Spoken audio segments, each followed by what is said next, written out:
ছাত্র জনতার ব্যাপক আন্দোলনের মুখে গত 5ই আগস্ট দেশ ছেড়ে পালিয়ে যান সাবেক প্রধানমন্ত্রী শেখ হাসিনা। ওই দিন ভারতের রাজধানী নয়াদিল্লিতে আশ্রয় নেন তিনি।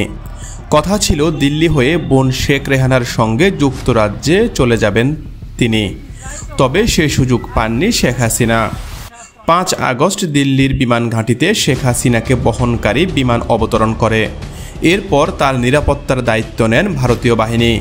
আন্তর্জাতিক পুরস্কারপ্রাপ্ত অনুসন্ধানী সাংবাদিক সেলিম সামাদ ভারতীয় সংবাদ মাধ্যম নর্থ ইস্ট নিউজে লেখা এক প্রতিবেদনে দাবি করেছেন, শেখ হাসিনা দিল্লির কাছাকাছি একটি বিমান ঘাঁটির নিরাপদ বাড়িতে আছেন। সেখান থেকে তিনি কারোর সঙ্গে যোগাযোগ করতে পারছেন না। সূত্রটি আরও জানিয়েছে, হাসিনার ওই বাড়ির বাইরে যাওয়ার অনুমতি নেই। এমনকি ঘাঁটির ভেতর সেনাদের জন্য থাকা একটি সুপার শপেও যাওয়ার সুযোগ পান না তিনি, অথচ তার বাড়ি থেকে সুপার শপটিতে হেঁটে যাওয়া যায়।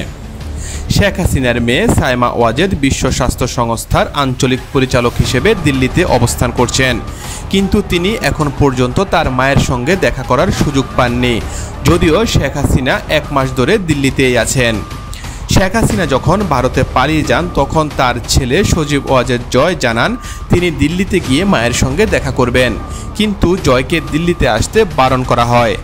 এছাড়াও হাসিনার ফোনের সংযোগ বিচ্ছিন্ন করে দেওয়া হয়েছে, ফলে পরিচিত কারো সঙ্গে তিনি কথা বলতে পারছেন না। হাসিনাকে যে নির্জন বাড়িতে রাখা হয়েছে সে ব্যাপারে তার ছেলে মেয়ের নীরবতা স্পষ্ট।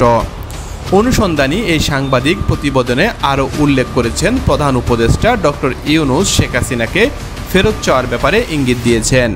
আর যদি বাংলাদেশ হাসিনাকে ফেরত চায় তাহলে ভারতীয় প্রধানমন্ত্রীর জন্য এটি একটি বড় ধাক্কা হতে পারে।